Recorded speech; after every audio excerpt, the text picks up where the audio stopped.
The two newest AIs are out. We have Gemini 2.0 versus OpenAI o3. They both have a whole lot of extra nonsense after those names. But the point is, we took the best new model from OpenAI. That's the cheapest one as well. You're going to get some of these uses for the free plan, and you're going to get a few for the $20 a month plan. Enough that you should be able to program something substantial. And the Gemini 2.0 is available for free as well. My understanding, for basically every Gmail user. Okay, so this is for all the lazy programmers out there, or all the people that want to build an app and they don't know how to code. The question is, can you paste in a prompt, tell it, I want to build this thing, and it will give you code that you can copy and paste and build an app with? Let's find out. So the particular prompt, you can read the whole thing down below. It's long, but it's honestly not as long as it should be. It's a pretty easy task. The prompt should be doable, in my opinion. And I would have thought that I expected both of them to sort of crush it. Unfortunately, there was a clear winner. It is Gemini 2.0, Advanced Pro Experimental. Make sure you get all of that. And the o3 model just kind of stunk. It blew it. 2.0, it worked the first time. The app was okay. I wouldn't say it won by a lot, though. I know how to debug, and I'm very good, I think, at debugging using AI, because I know what relevant questions to ask the AI when something doesn't work. I didn't want to add that in, but I would say that the app that Gemini made was not super impressive, and it did eventually break it. More on that later. o3 fails on execution. The administration screen never loads correctly. I had a front end and a back end. The administration page is a dashboard where you can see what the user on the front end entered. Didn't load. There were some smaller things like how it took a phone number, which Gemini also had issues with. It surprised me because I would have assumed the things that the LLM would be good at understanding is that if I take in data like a phone number, there's a few different ways that it should look, and it didn't know that. It didn't know that it would be 3 numbers dash 3 numbers dash 4 numbers, or parentheses dash. Didn't know any of these formats. It just expected 10 numbers in a row with no spaces, no dashes, no parentheses. That's surprising. So overall, OpenAI, not very good.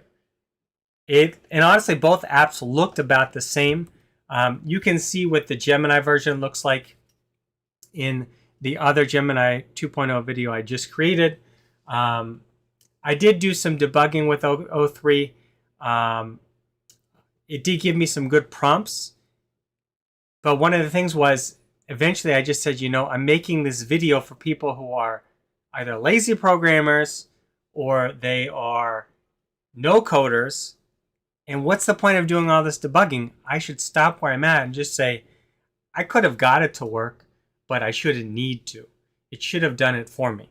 And I think the prompt was easy enough that it should have hit it the first time. I think o1 Pro would have hit it the first time, and I'll do that test at a later point. And just so you know, o3 is very good at debugging. But again, you shouldn't have to. The Gemini issues, same phone number validation.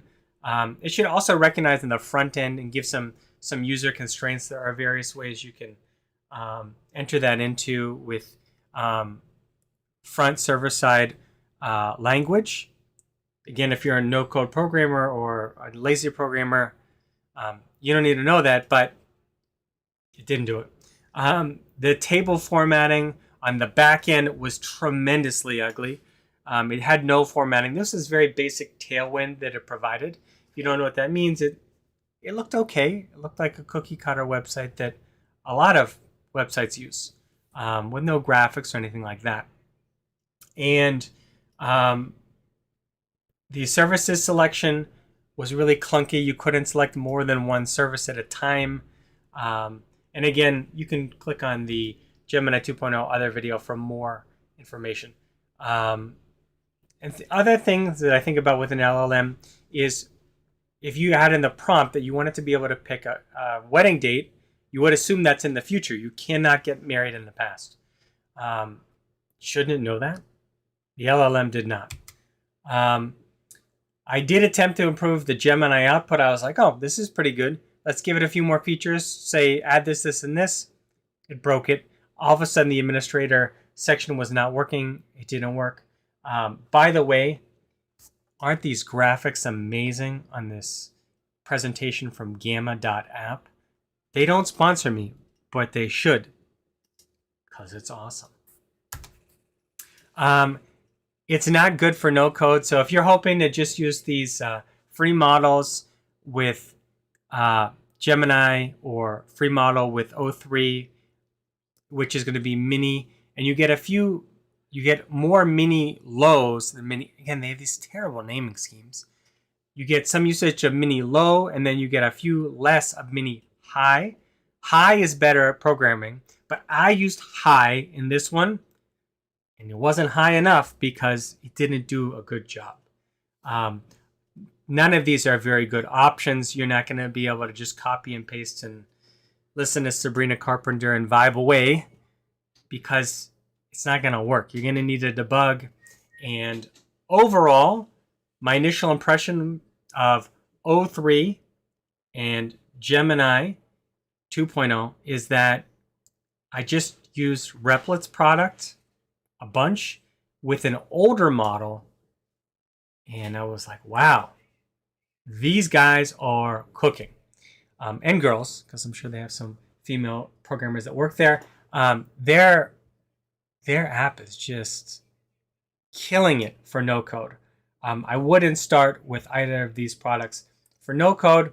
And if you're a lazy programmer, I'd probably use Replit or wait till they at least release O3 regular or O3 Pro before you start using it to start just taking over whole functions of your programming work and rewriting whole sections of code. All right, good luck. If you like this, like and subscribe. Check out the other video with Gemini 2.0.